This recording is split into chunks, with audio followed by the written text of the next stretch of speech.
সোনারঙা ধানে স্বপ্ন বুনছেন মৌলভীবাজারের হাওরের কিষাণীরা। প্রচণ্ড গরম উপেক্ষা করেই ধান কাটা ও মাড়াইয়ে ব্যস্ত সময় পার করছেন তারা। তবে ন্যায্য মূল্য পাওয়া নিয়ে শঙ্কা রয়েছে তাদের। কৃষি বিভাগ বলছে, আবহাওয়া অনুকূলে থাকলে এবছর উৎপাদন লক্ষ্যমাত্রা ছাড়িয়ে যাবে। শেখ সিরাজুল ইসলামের পাঠানো তথ্য ও ছবি নিয়ে ডেস্ক রিপোর্ট।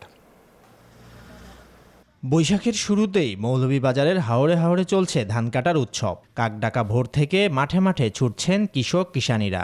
সোনারঙা ধানে স্বপ্ন বুনছেন তারা।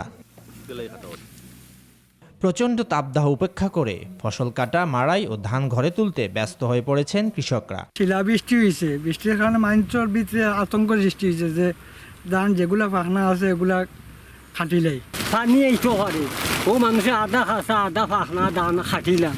উজানে পাহাড়ি ঢল ও শিলাবৃষ্টির শঙ্কা রয়েছে, তাই কেউ কেউ আধা পাকা ধান কাটছেন লোকসানের শঙ্কায়।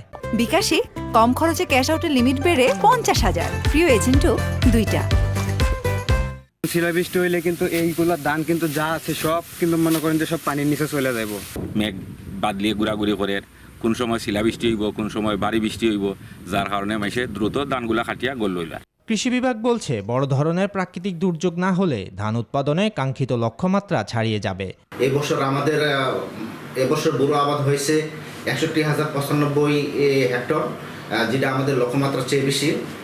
আলহামদুলিল্লাহ, যদি সুষ্ঠুভাবে সব ধান ঘরে তোলা যায় তাহলে আমাদের প্রায় 2,32,000 মেট্রিক টন চালে উৎপাদন হবে। কৃষি বিভাগের তথ্য মতে চলতি মৌসুমে মৌলভীবাজারে 61,065 হেক্টর জমিতে বোরো আবাদ হয়েছে। এবছর 2,32,000 মেট্রিক টন চাল উৎপাদিত হওয়ার আশা করছে তারা, যার বাজার মূল্য হবে 1,200 কোটি টাকা। Desk report, news 24।